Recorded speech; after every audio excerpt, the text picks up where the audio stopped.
গতকালকে আমাদের একটা ইনফরমেশন ছিল, একটু নিচে নামান, আপনার উপর চলে যাচ্ছে। চিটাগাং থেকে গাড়ি আসছে, গাড়ির ভিতরে ইয়াবাস। এইটা আমাদের মোবাইলটা বন্ধ করে সাথে ইন্টারসেক্ট হয়েছে সেই বগিরাপুরের মোড়। বগিরাপুরের মোড় ইন্টারসেক্ট হওয়ার পরে আমরা এখানে ধাওয়া করি প্রায় 500-600 গজ পর্যন্ত ধাওয়া করা হয়। ধাওয়া করার পরে একজনে গুলি করতে করতে যাইতেছে, কিন্তু আমরা 3 জন আসামিকে ধরে ফেলছি। গাড়িটাও আমরা উদ্ধার করতে পারছি এবং 9000 ইউবা আমরা উদ্ধার করতে পেরেছি। এবং আমাদের যে 3 জন আমাদের আহত হয়েছে, আমাদের একজন এএসপি তাতে এই অপারেশনটা লিড করছে। তার সঙ্গে আরও 2 জন, একজন এএসআই আর একজন কনস্টেবল যে আহত হয়েছে তার ফায়ার গুলি লাগছে।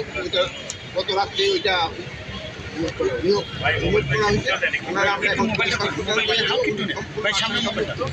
আরেকজন এএসআই যে হয়েছে তারটা হয়েছে হলো অ্যাবডোমিনাল এখানে, বাট এটা আল্লাহর রহমত, এটা অর্গানিক কোনো ইসে লাগে নেই। এই জন্য হয়তো ওনারা হয়তো 24-48 ঘন্টা পরে অপারেশন করে এটা বের করে দিলে আমরা ওনারা খুশি হবে। ওনারা সবাই খুব ভালো অবস্থায় আছে। আমরা আর বাকি আসামি যে আছে এইগুলো আমরা ধরার চেষ্টা করছি।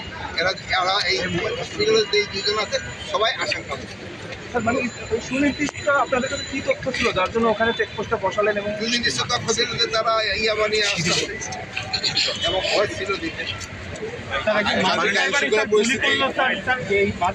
গুলি করে চ্যালেঞ্জ করার পরেও এই বিষয়টাকে আপনি কীভাবে দেখছেন? এই বিষয়টাকে যেতে আমাদের পুলিশ খুব সাহসিকতার সাথে কাজ করছে এবং 3 জনকে তারা ধরছে, মাদক উদ্ধার হয়েছে এবং গাড়ি উদ্ধার হয়েছে। এবং যে পুলিশ যে সাহসিকতার সাথে কাজ করছে, দেখেন নিজেদের তারা জীবন বাজি রেখে মাদককে নিয়ন্ত্রণ করার তারা চেষ্টা করবে। এই অবস্থায় পুলিশের প্রতি নির্দেশনা, পুলিশের যে রাইফেল ইউজ করবে, অথচ সন্ত্রাসী যারা তারা যে ভারী অস্ত্র ইউজ করতেছে, এতে করে কি মনে হচ্ছে? এরা কোনো সন্ত্রাসীরা কোনো ভারী অস্ত্র ইউজ করে, এটা পিস্তল ইউজ করে। ভবিষ্যতে করলে সেই সময় আমরা আবার ভবিষ্যৎ করবো। আপনার যেজন ছেলে আসবো সেজন দেখবো অন্যরকম। আগে কি আপনি ড্রোন মাননীয় উপদেষ্টার মধ্যে আমাদের প্রশ্নটা হলো যে পুলিশের যে জীবনের ঝুঁকি নিয়ে কাজ করছে আপনার বক্তব্য অনুযায়ী, এবং আমরা তাই দেখলাম, কিন্তু তাদের জীবন রক্ষা নিয়ে তারা হালকা অস্ত্র নিয়ে যে কাজ করছে। না, হালকা অস্ত্র নিয়ে না, যেই পরিমাণ প্রয়োজন অস্ত্র দরকার ওই পরিমাণ প্রয়োজন নিয়ে কাজ করছে। অপরাধীরা অনেক বেশি সুযোগ নিচ্ছে, অপরাধীরা খুব একটা বেশি সুযোগ নিতে পারতেছেন না। এই জন্য যে দেখেন 4 জনের ভিতরে 3 জনে কিন্তু আমরা আইনের আওতায় নিয়ে আসি।